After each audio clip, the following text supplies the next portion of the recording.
आंगनबाड़ी की कार्यकर्ताओं की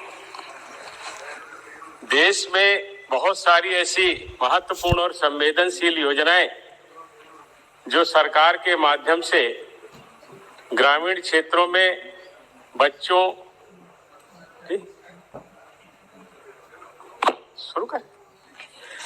के पोषण और महिलाओं के स्वास्थ्य को लेकर के चलाई जा रही हैं। उसमें आंगनबाड़ी की कार्यकर्ता बहनों की बहुत महत्वपूर्ण भूमिका है। पूर्व में जिस तरह से आंगनबाड़ी केंद्र संचालित किए जा रहे थे, उससे जो परिणाम प्राप्त होने चाहिए थे, जो लाभ आंगनबाड़ी केंद्रों के माध्यम से हमारे देश के लोगों को मिलना चाहिए था, वो नहीं मिल पा रहे थे। माननीय अध्यक्ष जी, इसमें मुख्य रूप से आंगनबाड़ी की जो हमारी बहनें होती हैं, उनसे अवैतनिक कार्यकर्ता के रूप में काम करने की अपेक्षा की जाती है। साथ ही आंगनबाड़ी की जो सहायिका और आंगनबाड़ी की कार्यकर्ता होती हैं, उनकी नियुक्ति भर्ती सहित स्कीम के कार्यान्वयन संबंधित सभी मसले राज्य की सरकारों के द्वारा तय किए जाते हैं, जो जिला स्तर पर और उसके बाद ब्लॉक स्तर पर उनकी समीक्षा के साथ वो काम पूरे किए जाते हैं। निश्चित रूप से आंगनबाड़ी की जो हमारी सहायिका हैं, वो बहुत मेहनत कर रही हैं और उसके कारण उनको जो मानदेय देने की बात थी, उसमें भी अभी हमारी सरकार ने काफी बदलाव किया है। लेकिन अगर हम उनके काम के विषय में देखें तो आंगनबाड़ी स्कीम का लक्ष्य 6 वर्ष से कम उम्र के बच्चों, गर्भवती महिलाओं और स्तनपान करने वाली माताओं का समग्र विकास करना है। इसमें पूरक पोषण, सकल स्कूल के पूर्व की जो अनौपचारिक शिक्षा है, उसके साथ साथ पोषण और स्वास्थ्य शिक्षा, टीकाकरण, स्वास्थ्य जांच और रेफरल सेवाओं के जो पैकेज प्रदेश सरकार और केंद्र सरकारों के द्वारा लोगों के जरूरत के लिए बनाए जाते हैं, उसमें उन आंगनबाड़ी की बहनों की बहुत बड़ी भूमिका होती है। वास्तव में पूरी दुनिया में 2030 तक जो सस्टेनेबल गोल प्राप्त करने के लिए प्रत्येक देश ने अपना लक्ष्य निर्धारित किया है, उसमें शिक्षा और स्वास्थ्य हमारे देश के लिए बहुत महत्वपूर्ण है।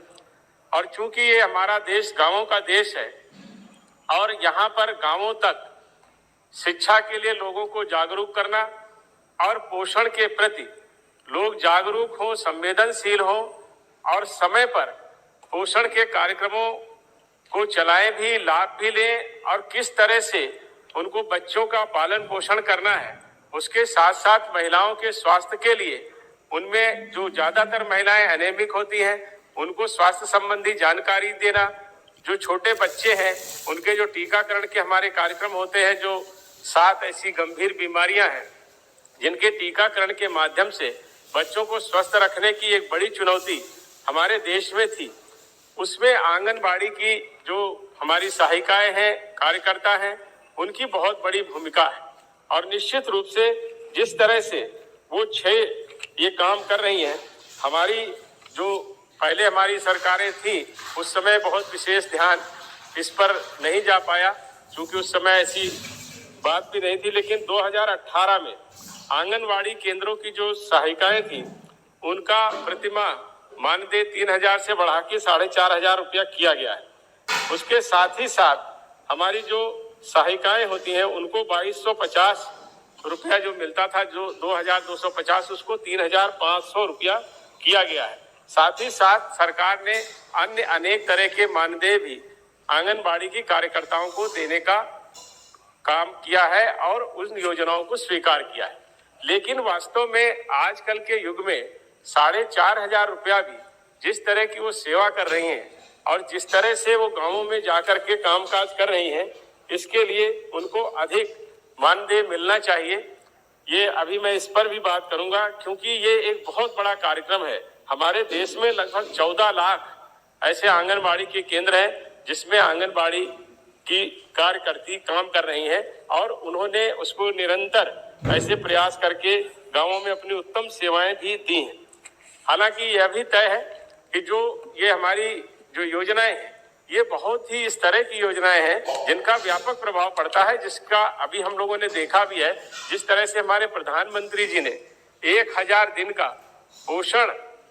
के लिए एक कार्यक्रम चलाया, अपने देश के बच्चों को कुपोषण से मुक्त करने के लिए उन्होंने एक गर्भावस्था की जो वो होता है समय और उसके साथ साथ 2 साल उन्होंने जोड़े, 730 दिन वो जोड़े और उसके साथ साथ 270 दिन जोड़ करके 1000 दिन की जो स्कीम बनाई, उसके पीछे सीधा सीधा यह उद्देश्य था और ये वैज्ञानिक तथ्य भी है कि गर्भ अवस्था से लेकर के 2 वर्ष तक शिशु का ठीक ढंग से अगर पालन पोषण होता है, उसकी देखभाल ठीक तरीके से हो तो निश्चित रूप से वो बालक कुपोषित नहीं होता है और भार उसका आयु के हिसाब से और लंबाई इस तरह से अगर बढ़ती है तो जो पोषित बच्चा होता है वो देश के लिए तो एक स्वस्थ नागरिक के रूप में अपनी सेवाएं देता ही है, लेकिन साथ ही साथ देश की अर्थव्यवस्था पर भी उसका व्यापक प्रभाव पड़ता है। इसलिए ये जो आंगनबाड़ी की जो हमारी कार्यकर्ता हैं, इनकी भूमिका को अपने देश के लिए हम लोग समझ सकते हैं। तो उसी क्रम में सरकार ने ऐसे बहुत सारे कार्यक्रम जो ब्लॉक स्तर पर उनको प्रशिक्षण के लिए चलाए जाते हैं, उसके साथ ही साथ हमारी सरकार ने यह भी तय किया है कि ऐसे जो हमारी आंगनबाड़ी की बहनें हैं उनको कई ऐसे 21 तरह के ऐसे मॉड्यूल हैं जिससे उनकी क्षमता में वृद्धि हो, उसके प्रशिक्षण भी देने का काम किया है, जिसमें लगभग 9 लाख के करीब ऐसी महिलाएं हैं जिनको ये प्रशिक्षण दिया गया है जो कार्यकर्ता है आंगनबाड़ी की, और उसमें से लगभग 3 लाख के करीब इस तरह की कार्यकर्ता है जिनको डिजिटल प्रशिक्षण भी दिया गया है। और आजकल जिस तरह से एक एक कार्यक्रम की जानकारी और सूचनाएं सरकार के द्वारा एकत्रित की जा रही हैं, निश्चित रूप से सरकार प्रशंसा की पात्र है। प्रत्येक योजना की सारी सूचनाएं डाटा वाइज हमारी सरकार के पास उपलब्ध रहे, जिससे आगे उनको योजनाएं बनाने में सफलता मिले और उसके अनुरूप योजना बनाएंगे तो निश्चित रूप से उसके व्यापक परिणाम हमको प्राप्त होंगे, जो हमारे सतत विकास के लक्ष्यों को प्राप्त करने में बहुत बड़ा योगदान होगा। और इसी क्रम में हमारी सरकार ने यह भी किया है कि हम लोगों ने इसके लिए जो डिजिटल प्लेटफॉर्म है उसको तैयार किया है।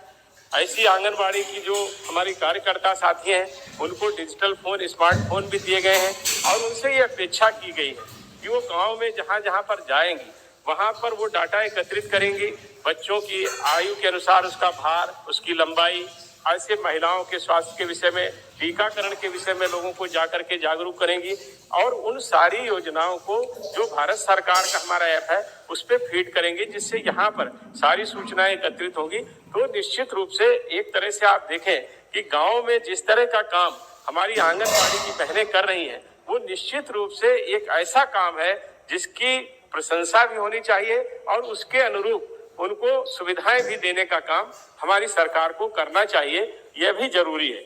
अभी जैसे कई जानकारियां आई थी कि कई ऐसे आंगनबाड़ी के केंद्र हैं जो किराए के मकानों में चल रहे हैं, लेकिन हमारी सरकार ने जहां ये तय किया कि हम ऐसे आंगनबाड़ी के जो केंद्र हैं उनके सबके भवन बनाएं, काफी भवन बन चुके हैं, थोड़े से ही ऐसे रह गए हैं। लगभग 4 लाख आंगनबाड़ी के ऐसे केंद्र हैं जहां पर अभी भवनों का निर्माण होना है, उसमें भी सरकार ने मनरेगा से उसको जोड़ दिया है और 5 लाख रुपए तक मनरेगा का उसका उपयोग करके भवन के निर्माण में किया जाता है और उसमें अलग से स्वच्छता कार्य योजना के लिए तहत पेयजल की समस्याओं को दूर करने के लिए 10,000 रुपया और 12,000 रुपया प्रत्येक आंगनबाड़ी केंद्र में शौचालय के लिए भी दिया है। ये निश्चित रूप से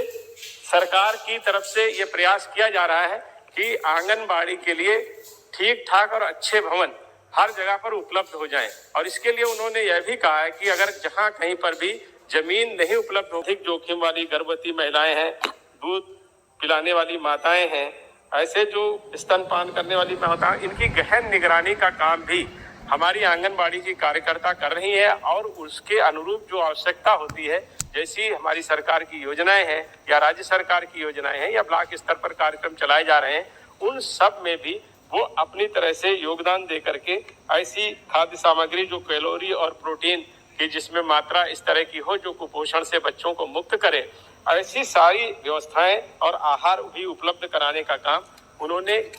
किया है और कोविड के दौरान भी किया है। कोविड में आंगनबाड़ी के केंद्र भले बंद रहे, लेकिन जो सरकार की योजनाएं आई, कोविड के प्रति जागरूक करना हमारे लिए एक बहुत बड़ी चुनौती थी। हमारा देश जिस तरह के 1 से 130 करोड़ की आबादी का देश है और उस देश में जहां पर आबादी का घनत्व बहुत कम है, वहां पर ये संक्रमण फैलने की बहुत बड़ी संभावना थी। लेकिन हमारे प्रधानमंत्री जी ने जिस तरह से पूरे देश को जागरूक किया और अलग अलग समय पर ऐसे निर्णय लिए और उन निर्णयों के अनुरूप देश में व्यवस्थाएं की, जिसके कारण कोविड-19 के संक्रमण के दौरान भी हमारे देश में कोई इस तरह की स्थिति नहीं आई जिसमें हमको ये लगे कि हाँ, हम स्थिति को संभाल नहीं पा रहे हैं या स्थिति हमारे नियंत्रण में नहीं है। स्थिति नियंत्रण में रही और कोविड के दौरान भी जो ऐसे जरूरी काम थे, वो कुपोषण को दूर करने के काम हो, महिलाओं के स्वास्थ्य के काम हो, बच्चों की मृत्यु दर को कम करने की बात हो, महिलाओं की मृत्यु दर की बात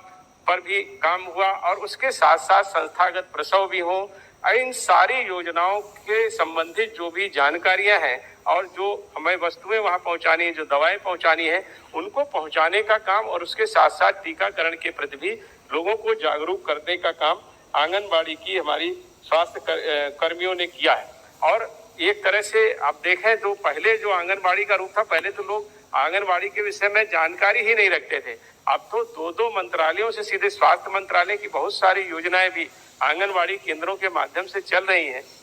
और उसके कारण उनकी गांवों में बहुत ही महत्वपूर्ण भूमिका हो गई है। इसलिए मैं माननीय मंत्री जी से माननीय मंत्री जी से यही अनुरोध करूंगा कि उनकी सेवाओं को देखते हुए जो 4,500 रुपए का हमारी जो मुख्य कार्यकर्ता होती हैं उनको मिल रहा है, मैं समझता हूं कि राज्य सरकार का भी उसमें योगदान होता है, लेकिन अपनी तरफ से आप अगर इस तरह का कोई प्राविधान करेंगी जिससे आंगनबाड़ी की जो हमारी सहायक बहनें हैं उनको कम से कम 10,000 रुपए तक का मानदेय अगर मिल सके तो ये एक बहुत अच्छा उनके लिए एक तरह से एक अच्छा मानदेय होगा। और जैसी उनकी सेवाएं हैं उन सेवाओं के अनुरूप उनकी जो एक तरह से हम उनका जो सम्मान है वो सम्मान करने का काम करेंगे। इसके अलावा माननीय सभापति जी, जो मैंने शुरू में कहा कि ऐसे 4 लाख से अधिक आंगनबाड़ी केंद्र ऐसे हैं जहां शौचालय नहीं है, पीने का पानी 2 लाख से अधिक केंद्र ऐसे हैं जहां नहीं है, उनको भी उपलब्ध कराने का काम हमारी सरकार करे। ऐसा मैं चाहता हूं कि इस हमारे जो रेजुलेशन है इसमें ये संशोधन किए जाएं कि इनका मानदेय बढ़ाया जाए और आंगनबाड़ी के समस्त केंद्रों के अपने भवन हो, भवनों में शौचालय और पेयजल की उत्तम व्यवस्था की जाए। उसके साथ ही साथ जो वो काम करती हैं वो गांव-गांव में जाने का काम है। अगर उनको अपने जो भवन के साथ साथ जहां उनको ये मिले कि कुछ इस तरह की सुविधाएं मिल सकें जिससे आने जाने का उनका काम सरल हो सके, जो भवन हो वहां पर फर्नीचर है, अन्य दूसरी जो सुविधाएं हैं वो उनको मिल जाए, लाइट है, ये सारे कामों को हमको करना चाहिए। साथ ही साथ में एक हमारे साथी ने एक मुझे ये पत्र दिया है तो उसमें भी मैं कहना चाहूँगा, ये हालांकि राज्य सरकार का विषय है लेकिन माननीय मंत्री जी हैं तो उनके संज्ञान में मैं लाना चाहता हूँ कि जो आंगनबाड़ी केंद्रों पर जो CDPO होती है ब्लॉक स्तर पर, वो ऐसा उन्होंने बताया है कि वो कुछ जगहों पर घूस लेने का काम भी करती है। 2,000 रुपया ऐसे उनके मानदेय से ले लेती है। हाँ माननीय सभा, हाँ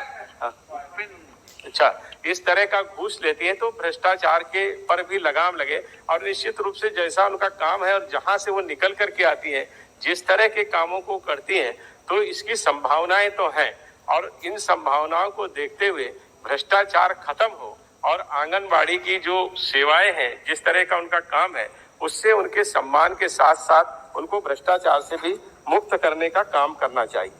वैसे मैंने मानदेय बढ़ाने की बात कही है, वो बात उसके साथ ही साथ मैं आपसे एक बात और कहना चाहूँगा कि हमने जैसे ये कहा है कि कई बार पहले शिकायतें आई हैं, इधर कोई ऐसी शिकायत नहीं आई कि जो आंगनबाड़ी केंद्र की जो महिलाएं हैं उनके शोषण की भी बहुत सारी शिकायतें प्रदेश स्तर पर प्राप्त हुई है और वो उनके लिए एक इस तरह की विधि संचालित है जो प्रदेश में उनके इस तरह के जो घटनाक्रम होते हैं उसमें वो काम करती है। बस दो चार मिनट रुक